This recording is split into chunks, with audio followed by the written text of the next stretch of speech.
5 ke apa kan, main jalan je kan. Tak apalah kan. Padahal guru sama sudah jadi student kan. Tak adalah guru. Okey, tuan-tuan dan puan-puan sekalian, saya akan ceritakan dua fungsi berikut ya. Pertama dinamakan sebagai transform dan yang kedua adalah recode ya. Compute dan juga recode. Contoh pada data kita ada umur, betul tak? Tadi kita buat perkaitan. Ada perkaitan yang menunjukkan bahawa umur dan juga stres dan sebagainya mempunyai perkaitan, betul tak? Oleh yang demikian, kita tahu umur ni dalam bentuk numerical, betul tak? Tetapi kita nak buat chi-square sekejap lagi. Dan kita pun tahu chi-square ni ada satu masalah, dia tak boleh digunakan untuk data numerical. Chi-square mestilah data kategori.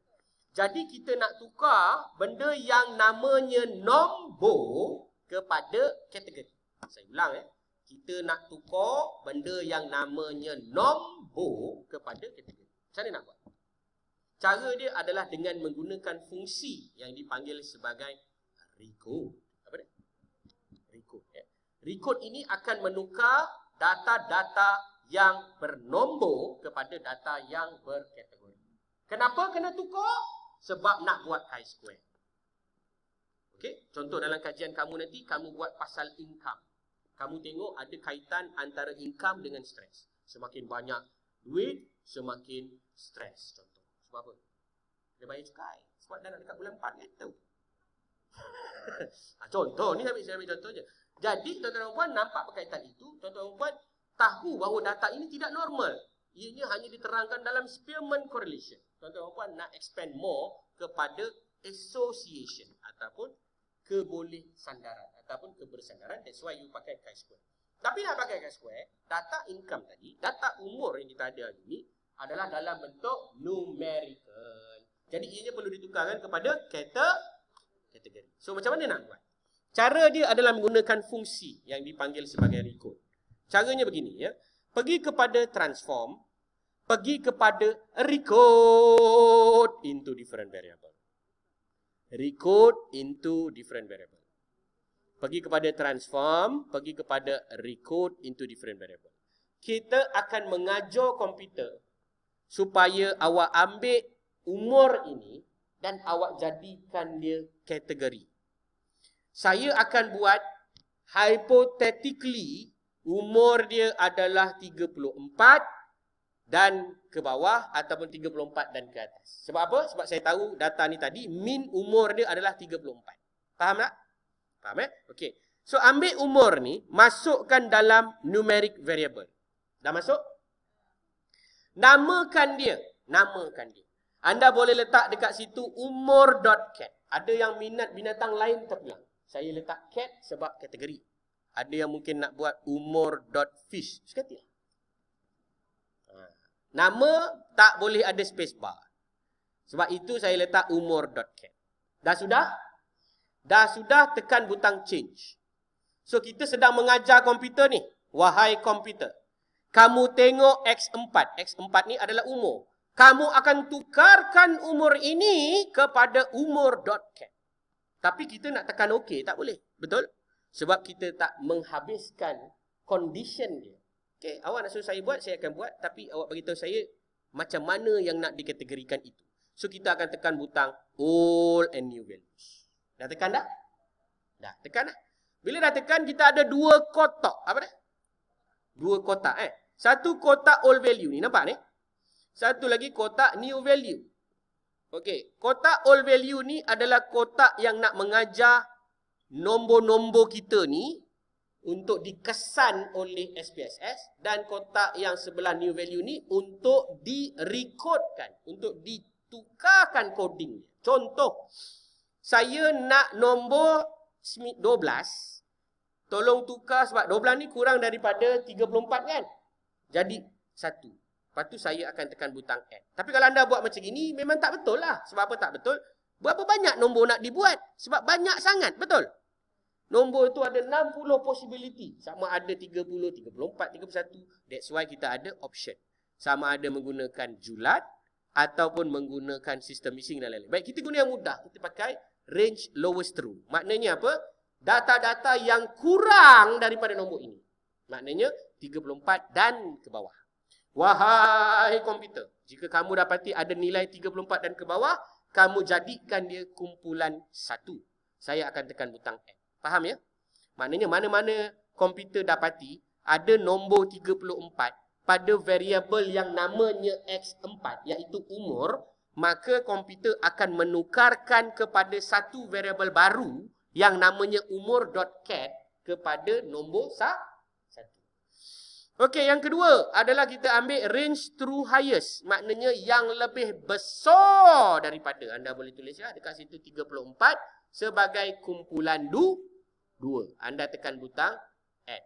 Maknanya sesiapa yang lebih 34, maka kamu tolonglah jadikan mereka ini kumpulan 2. Kadang-kadang anda akan dapati anda punya algoritma tersilap. Sebab apa? Anda punya last kali nak tanya awak, 34 sebenarnya nombor 1 ke nombor 2? Anda pun confused kan? Jadi nak senang, biasanya dalam saya punya cara, saya akan letakkan spesifikasi yang sangat jitu. Maknanya 34.01.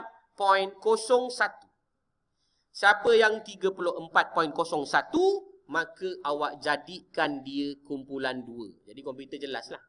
Maknanya yang betul-betul lebih 34.01, dia memang kumpulan 2. Selain daripada itu, dia kira kumpulan 1. Dah siap, anda tekan butang continue. Dan dah siap, anda tekan butang paste. Apa dia? Paste.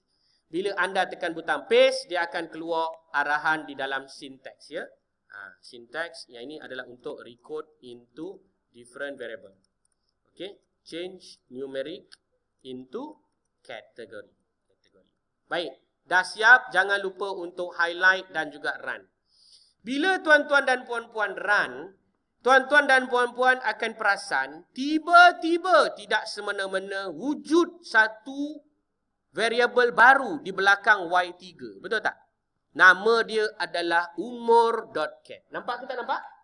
Nampak.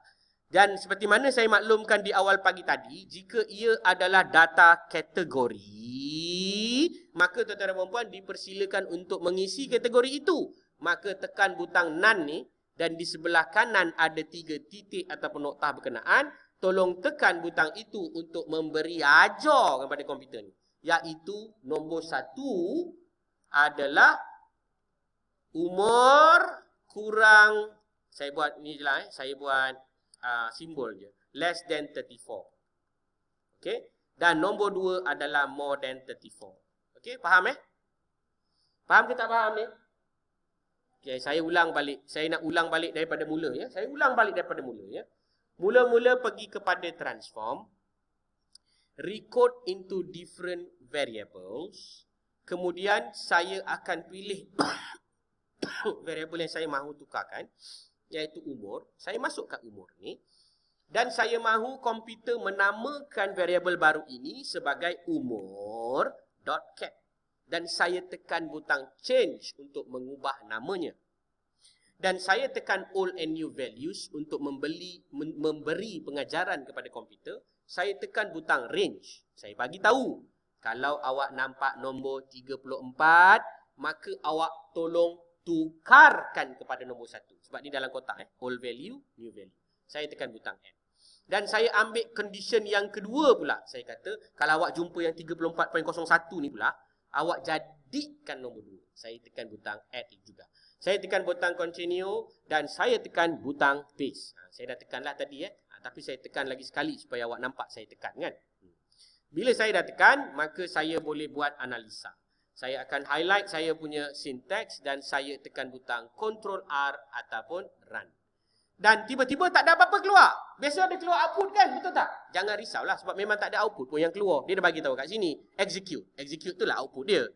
Aku dah buat dah apa yang kau cakap tadi. Komputer tu cakap dengan kamu. So, kemudian kamu tengok kepada data kamu. Pada variable view, akan nampak umur.cat. Betul tak? Okey, dan kamu pergi kat data view. Kamu nampak dia jadi nombor 1. Dia jadi nombor 2, betul? Macam mana nak jadikan nombor 1 dan nombor 2 ni dalam bentuk perkataan? Kamu perlu memberi nama. Dekat mana nak bagi nama? Dekat values. Dekat mana values itu? dekat dalam column values pada variable view. Dekat mana variable view? Kau memang suruh aku ulang balik kelas ni daripada pagi. Kan? Variable view ni kat sini. Lepas tu kat sini ada 3 titik. Awak klik dan awak bagilah namanya. Nombor 1 kurang daripada 34. Nombor 2 adalah lebih daripada 34. Khalas. Apa dia? Khalas. Selesai. Ada apa-apa soalan? Okey, kalau tak ada apa-apa soalan, itu adalah kaedah. Itu adalah cara bagaimana tuan-tuan dan puan-puan ingin mengira data yang berkenaan. Baik, itu skill yang pertama.